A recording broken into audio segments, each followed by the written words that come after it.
Hi, I'm Joe Knobbe. I'm the Deputy Director here at the Richardson Zoo. I've only been the Deputy Director since February 1st of this year, 2021. I've been in the zoo business for quite a while. I came to the zoo with 35 years experience at 2 other zoos, and it was part of the development and evolution of my career, looking for more opportunities, new opportunities. And to be honest, on a personal note, I'm a native of the Midwest, grew up in St. Louis, and it was an opportunity to get closer to family and friends.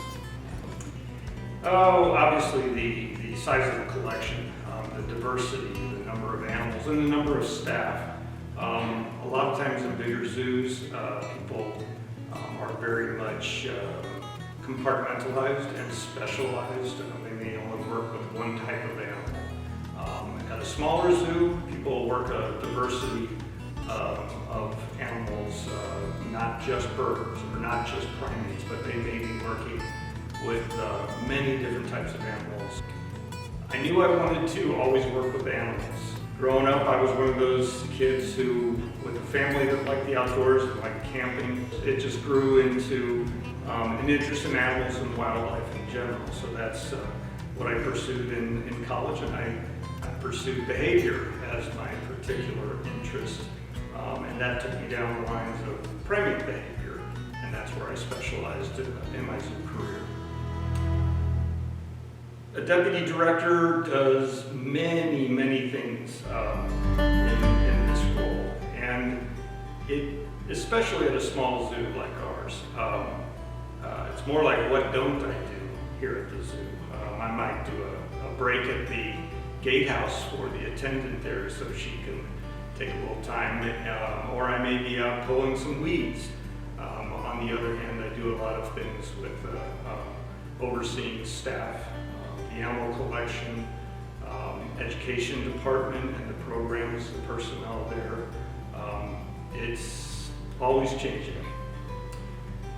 The deputy director at the zoo is second in charge at this facility to the director. And the zoo itself is part of the Department of Parks and Recreation, kind of an umbrella with other organizations.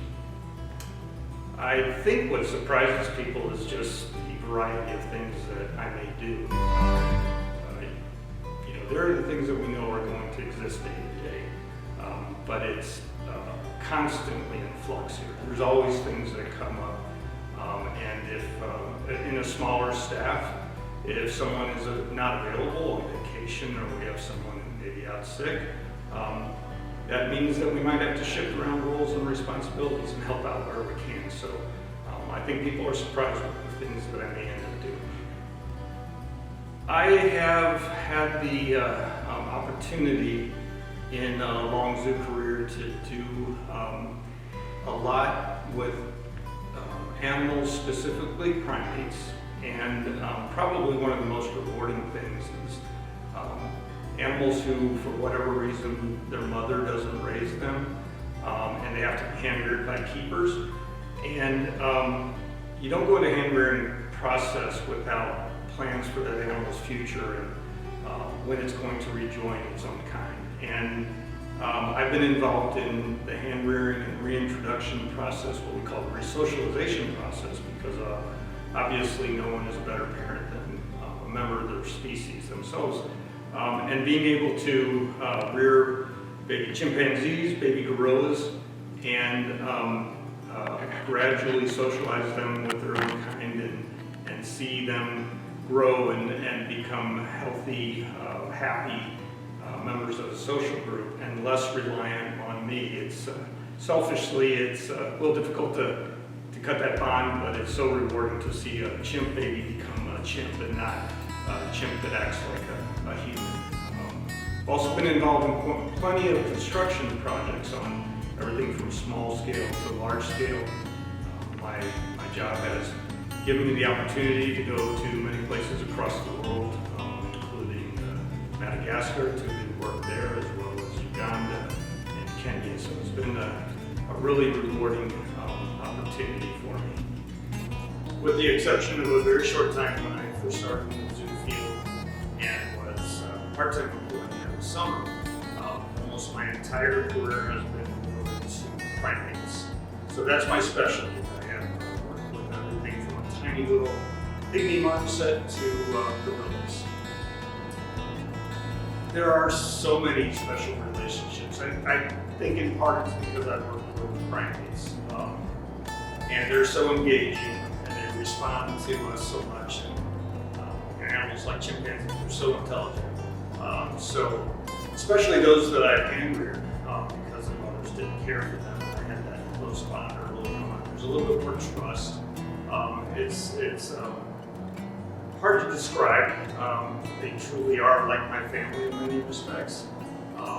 They show emotions, and it's really hard not to have a relationship with animals like that. You know, you shouldn't be working with animals unless you have a real passion for the animals themselves, because it's certainly not a career where you can expect that you're going to make a lot of money.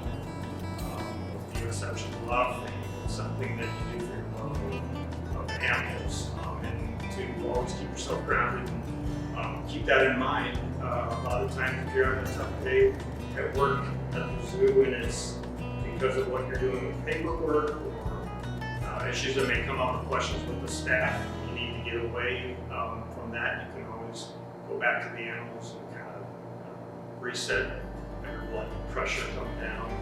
It's just, that's where your passion, your drive should lie. If somebody wants to join the zoo field, I think they really need to get a combination of both practical experience, hands-on experience, as well as book knowledge.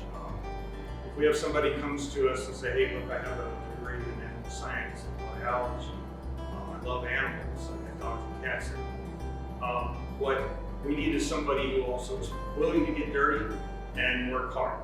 And if somebody wants to get into the zoo field and has some practical experience, whether it's working at a veterinary clinic volunteering, or helping clean up kennels, or whatever it might be, or be out in the farm hunting stalls, and we see that combination of education as well as practical experience, and so that people understand that it's not always a glamorous thing to do. There's a lot of hard work. We get real dirty, but we love what we do.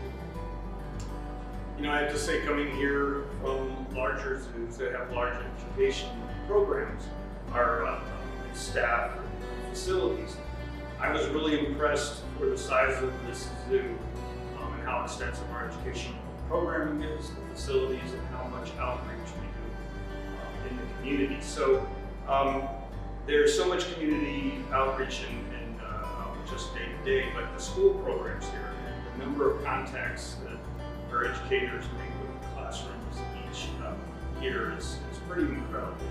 But if you come to the zoo and not have somebody come to the school, when you come to the zoo, there are opportunities for those of all ages. We try to highlight events and have people engage in things with discovery carts around the zoo. We have a story time program for preschoolers that they can come out and hear a story, learn a little bit something about animals from volunteers. And we also have a distance learning studio. It's something set up especially during COVID when we couldn't do a lot of in-person instruction. We can do it virtually, we can do it over video. And we have a studio here that's a real quality facility that our educators can reach out